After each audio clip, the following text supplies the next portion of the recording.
Hi. I doubt it, because I have like maybe 4 of them, but on the off chance you've happened in the past to have seen one of my book related videos, welcome back. It's a fun time because we like reading, you know, erudition, we love it. But generally what I'm trying to do with these videos is have them in the back of my mind as a way to keep account besides my blog. You know, because as much as reading is a personal thing, it's also a communal thing, right? So there's that. In the month of January, I had decided to participate in the VSCO Girls Readathon. That was a mess. I had the books laid out that I was gonna read, because the whole thing was I don't want to choose books I'm already in the middle of. I wanted to start new books for the month. That feels fresh. It feels like a new way to push oneself to read more books. I'm like, oh, I'm just gonna read books I haven't started reading, new books that are on my to read list. Essentially, I read most of my books at the moment through NetGalley, and if not through NetGalley, through the library. But because my shelf on NetGalley is so large, I'm like, I am not going to go to the library and borrow books even though I want to. Even though I have fantastic bookmarks, I'm not going to go to the library and do that. I'm going to be responsible. I'm going to choose off my NetGalley shelf only to get through them. Great. I was like, you know, that was fine. That was working. I'm like, okay, I have this many books. I can, you know, I can meet all the prompts. That didn't work. That didn't work. But I did read 11 books in January, which is more than my average. Generally, I tend to read like around, when I'm reading, actively reading books, I tend to read like maybe 9 or 10 if I'm doing well, and I read 11, so that was fun. So I'm happy. I actually thought I read 10, but then I went back when I was looking at the books. I was like, actually read 11, so pat, good for me. In the month of January, I read, actually I have to correct myself, I didn't read 11 books in January. I finished 11 books in January. I think for my personal reading journey, that's a better endpoint to go by, as opposed to books I started and read in this month. Books I finished in January, that's what I count now. I don't count books I started and finished in the same month. That's too much of a time constraint, and life is too short to constrain your time like that. So the books I finished in the month of January, 11 they were. I'm just gonna read the titles and the ratings I ended up giving them respectively. So the first one that I finished in January, these are all books I finished in January. The Little Book of Japanese Living by Yutaka Yazawa. I gave that 5 stars. The Dead Girls Club by Damien Angelica Walters. I gave that 3 stars. The Kew Gardener's Guide to Growing Orchids by Philip Seaton, 4 stars. Tapestries by Rosita Sheen, 5 stars. Witchcraft, A Secret History by Michael Streeter, 5 stars. Warriors, Witches, Women by Kate Hodges, 4 stars. 30-Second Literature by Ella Berthoud, apologies, 5 stars. Rather Weird by Andrew Caldecott, 4 stars. Codex by Lev Grossman, 2 stars. Burn the Dark by S.A. Hunt, 2 stars. And finally, the last book I read, The Case of the Missing Auntie by Michael Hutchinson, 5 stars. So that was my January. I had 5 5-star books. Almost half of my 11 were 5-star books. 3 4-star books, 1 3-star book, and 2 2-star books. I'm not going to go into in this video why I gave those respective books those respective ratings. Instead, you can look at my blog posts, and I'll link in the description a master blog post with all links to all of the respective blog posts. Rather Weird is part of a trilogy. I think it actually finished. I think it's only the publication in the US, I think, just started. At least the book I read, the edition I read, was to be published in 2019. And yes, I just finished it, but oh well. Codex, a letdown. Burn the Dark, it really is just like a starter novel. It's really just like, oh, you want to get into the series maybe, but for me it was just not. Like, it didn't give me the conclusion I needed at the end. It left too much open-ended, so no. But everything else was great, generally speaking. Dead Girls Club, it was a quick read, so it's not like if you want to read it, you're going to be going through tomes and tomes. I'm just a slow reader. Yeah, so that was January. So now February, you know, the VSCO Girls Readathon didn't go so great. I actually only met one of the prompts with Burn the Dark, and that was Scrunchies. So I am, you know, I didn't really do much with the readathon. I tried. I started books. I started many prompts, books that I had for my prompts, but I didn't finish a bunch of them. I think I finished only the one. A bunch of them I'm in the middle of reading now. And, you know, sometimes it's fine because you read when you want to read. Forcing yourself to read books when you're not in the mood is not always great for your reading. It doesn't make the process enjoyable. So I'm started a bunch of books and I'm reading them at my own pace, which is why, again, I'm like books I finished and you know, at this month, as opposed to books I started and finished in the month. A bunch of the prompts that I didn't finish in January, I'm in the middle of, and I expect to finish in February. So there's a bunch of books I am in the middle of and I expect to finish in February. There's a bunch of books I would like to have started by the end of February, and I don't necessarily expect to finish by February. The other thing too is that, you know, you finish one book on NetGalley, you finish 2-3 books on NetGalley, your shelf goes down, you're like, great, your feedback ratio is going up, I'm doing so well. But then NetGalley is like, opens its trench coat, I got some goodies. You want some goodies? You want to see these new books? I got these new books for you. Do you want to get some? You want to get some new books? And it's just like, I am trying to be a responsible person, but those books look so shiny. The covers look so shiny. The description sounds so shiny. So I can't help myself, and NetGalley knows this, but to request more books. And then, depending on the publisher, a bunch of those books get approved. Just like, damn it. So right now, and again, you know, my whole thing is until, you know, maybe once I have 5 books between my shelf and give feedback, maybe at that point I'll go back to picking up a hardcover, and that will probably be hopefully April. You know, if I keep on track of these books, maybe earlier if I keep on track of these books. Like, a lot of these books are shorter books, only 100 pages, maybe only 200 pages, as opposed to the longer books that are 500, 600 pages. And then there's several of them, but it's what it is. So, you know, NetGalley is fun. You request books, you get approved for books. You have your shelf, your virtual shelf. As soon as you download books and start reading, those books that you downloaded move to a different part of your shelf called the give feedback, right? And then you just have the remaining still on your shelf to start reading. I have 16 books currently on my give feedback, and that might be 17 because that might soon be 17 because I just got approved for another book about Mesopotamia from the Getty Museum. So art history we love and we eat up, so that doesn't help. But also, a lot of the books in the start reading don't come out for a couple of months. Some of them don't come out, I think, till September or something. So, and I'm not planning on starting to read a couple of those books anytime soon.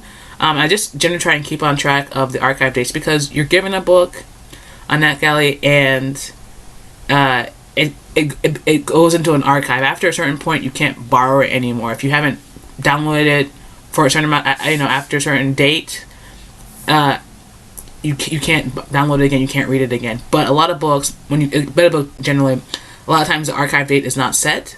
Sometimes the archive date will be set weeks, months after you've downloaded it, so that's fine too, as long as you download it before the archive date, because generally once you download it, you essentially have it for 2 months, which I think is more than enough time to read the book, especially if you've had it for a while. I think there's 3 books of mine that I was approved for and I didn't get to read. I don't recall if all of them were that I was approved for them and then they were archived. I think some of them I just wasn't approved for and then they were archived, so it just moved from like pending to archived because I wasn't even approved for it and whatever. I believe that's my subjective recollection. So here are the books. Because I'm looking at like this. Here are the books that I'm currently reading that and I'll say as I go through which I expect to finish by end of the month. And we've got like 3 more weeks till the end of the month. Master of Sorrows, Justin Tikal. I think I could finish that at the end of the month. A Question of Power, Robert Bryce. Probably not. Probably not. I mean, I would like to, but probably not. And that archive date isn't until March, so I have time to read it too. I have time to start reading it, get in the middle of it, and re-download it if I need to. The Heart of a Woman, Ray Linda Brown. Probably not. That also doesn't get published until June, so there's not a super big rush. The Unspoken Name, A.K. Lark. I think I need to because... Well, I need to start making way because the archive date is coming up soon. The Lost Book of Adana Moreau. I think I'm like it's a large section. The book, it's interesting to read because I read it's not like shorter chapters, it's longer chapters, but it flows really nicely, so I think I could probably finish that by the end of the month. How Birds Behave by Sharon Sorenson. I think I would like to finish that, and I think I definitely can. If I tried for like a month every day, I definitely could read that book. Because it's essentially a birdkeeper's journey. I'm really enjoying this. I feel like it's a drama, the drama of bird keeping, of day-to-day bird watching. Essentially, the author, the book is essentially like her journal and what she did and what she noticed of the birds in her backyard every day of the year. So from January to December, and I just finished February. I meant to start March a couple days ago, but I still haven't. But anyway, that's dramatic and it's fantastic and I love it.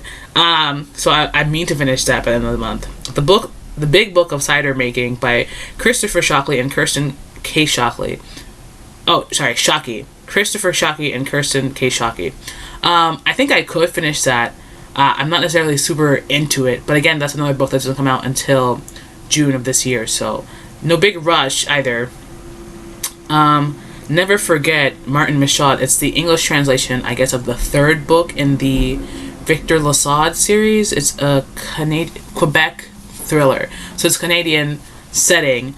And that one, the archive date already passed, so I can't download it again. But I had already downloaded it right before the archive date, so I have a couple days to finish that. I have like 40 days to finish that. But I'm well into it. I'm really enjoying that book so far. So I think I'll definitely try and I think I can definitely finish that book. Southwest Medicinal Plants. This book, I downloaded twice. It's not what I expected it to be. I really just thought it wasn't going to be, about plants and like medicinal uses and purposes, but it's more like herbalism than I expected. It's interesting. But I mean to finish this book as soon as possible. A lot of books that are average size, like 300 pages, that are more like how-to and are super colorful, also end up having a lot of tiny text a lot of times, and a lot of tiny little blurbs with a lot of tiny text. So sometimes it's not the easiest read, but, it's what it is. That Hair, Jamila Pereira de Almeida. I guess this as a translation. I forget if I think she's half Portuguese, half Angolan, maybe Congolese. Oh, let me see real quick. Angola, Angola, half Angolan. So it's essentially like the author, it's a translation of this book that is told by the author about her identity and how she was able to view her identity through the lens of her hair in the context of being in Portugal, being someone of mixed race with Afro-textured hair. And I guess how other times in her life, as again a person of mixed heritage, how that has shaped her identity, even in the context of her Africanness, maybe. So that's it's an interesting book. I don't know if the translation had a foreword where it's just like Portuguese writing tends to be very like flowery and extra loopy. So it's interesting. It's not necessarily the easiest read for me, but it's interesting, and I hope to finish this also by February. The Secret Lives of Garden Bees. I downloaded this book. I haven't yet started it. I have time, if I haven't yet started it, for a while to re-download it because... Oh no, not that one. It's actually the archive date passed, so I need to finish that book. I need to finish that book as soon as possible. So there's that. I feel like The Secret Lives of Garden Bees is kind of a self-explanatory title. It's about bees. Yes. The Rite of Wands, Mackenzie Flohr. This book came out in 2017, but I saw it on NetGalley and I was like, this sounds interesting. I like it. I want to read it. And luckily the publisher approved me for it. I think it was I think I had to be approved for this book. I don't think it was a read now, because you have books that you can just select and read now and you don't have to get approved for it. I don't know how that works. I think you had to request this book. This is the description. And so begins the tale of Mirta McKinnon. When a horrible fate reveals itself during his Rite of Wands ceremony, he must find a way to change not only his destiny, but also the land of Averna's. Forbidden from revealing the future he foresees to anyone, he is granted a wand and his magical powers, but still must master the realm of magic in order to save himself and those he loves. But Mirta is not the only one with secrets, especially when it's impossible to know who to trust. So, there's that. I'm interested in that one. If you're interested in that book, you still have the chance to request it, because it's the 20th of February that it's the archive date, so I guess there's still time to get it if you want to get it. Next book I have, and this is a book I think I just started yesterday, is Shrubs and Hedges, even Monheim. I apologize for butchering names. This is only like 100 something pages, and I think I'm already more than a tenth of the way through. It's gardening books. Most of them I request because I like plants and I like gardening. So I'm definitely gonna try and finish this. I think I can finish it.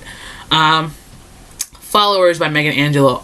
This is a book that was part of my VSCO Girl Readathon prompt. It was one that I had set aside as my VSCO Girl Readathon prompt, and I started it, and it didn't necessarily super grab me, so I didn't finish it in January. I haven't done much more besides that initial reading, but I would like to finish it in February. I don't know that I will. Luckily, the archive date is not set yet, so it could be in March.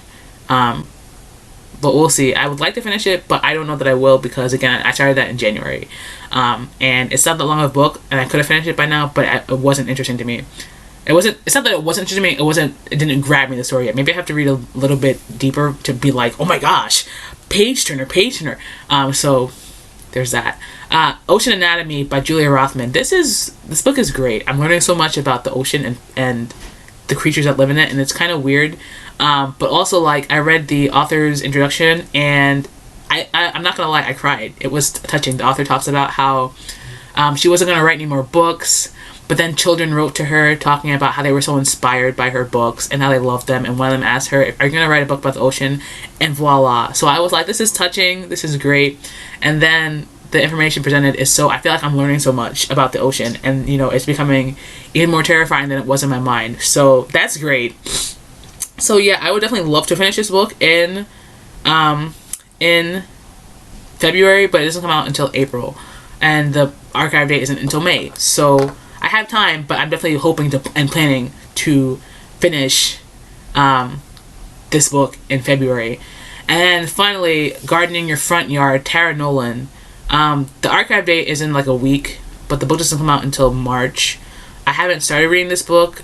Actually, I have. I think I read the first couple pages, first 10%. That's generally my aim is, I can read books fast if I stick to reading 10% a day, or 10% at a time.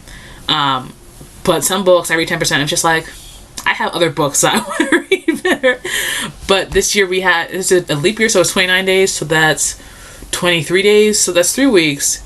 And if I read 10% of at least 3 books every day, if not more, because some books I read 10% of, and 10% and actually finishes longer, because it's not 10% exactly, it's 10% to the end of that chapter or section, whatever. So if I read 10% every day, it'll be great. So I don't know about Gardening Your Front Yard, if I'll finish that in February. I haven't really read too much of that to see what my pacing is going to be like for this month. So of those 16, those are the ones that I've downloaded already. There's another one that I think I'm going to download. Mesopotamia is the name of the book, and it's another book. Oh my gosh, it was a book I read. Towards a Global Middle Ages was the last book I read from.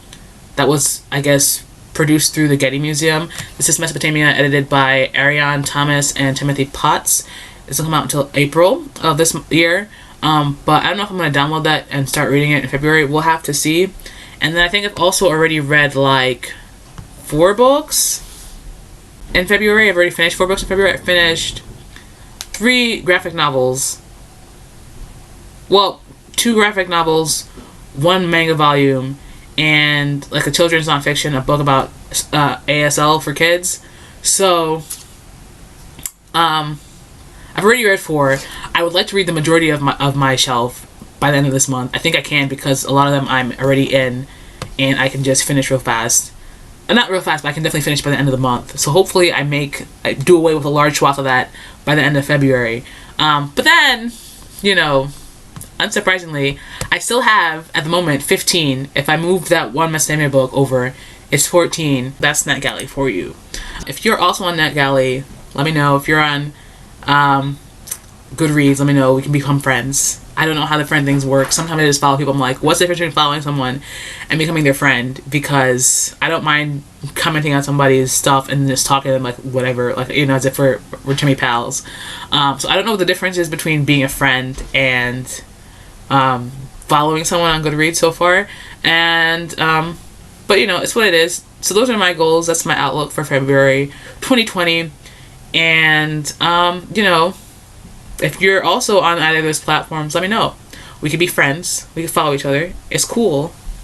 And what books are you reading on NetGalley? If there's a book that you think, based on what I've written, I was like, I read a couple books on NetGalley previously, and it's really led me to reevaluate and take stock of what I like to read. I don't like to read military sci-fi. I tried, and it was so tedious. I'm generally not a romance person. I say this, but I've come to realize that certain romances make me so giddy. But not necessarily in reading. I don't necessarily like to read romances. I like to watch romances. But I'm not a romance person either. It's always really cheesy, really corny. I like fantasy, but it can't be so tropey. It just can't. I think I tend to read more like how-to creative books, like art histories and mythologies and histories of stuff. Fiction-wise, on NetGalley, I've read a couple of crime thrillers. Fiction-wise, maybe, you know, I read Jujutsu Kaisen. That was the manga I read this month. I like that a lot. I don't know that I have a type of fiction book that I like. But thrillers, conspiracies, like well-written out conspiracies, because if you've seen any of my previous books, you know I love the York series by Laura Ruby. So, I don't know. Some sci-fi books I like, but if there's a book that maybe everyone is talking about on NetGalley and I don't know about, but also, you know, I've been rejected, so I've been rejected for certain books, so let's not talk about that. Anyway, thanks for watching. Bye-bye.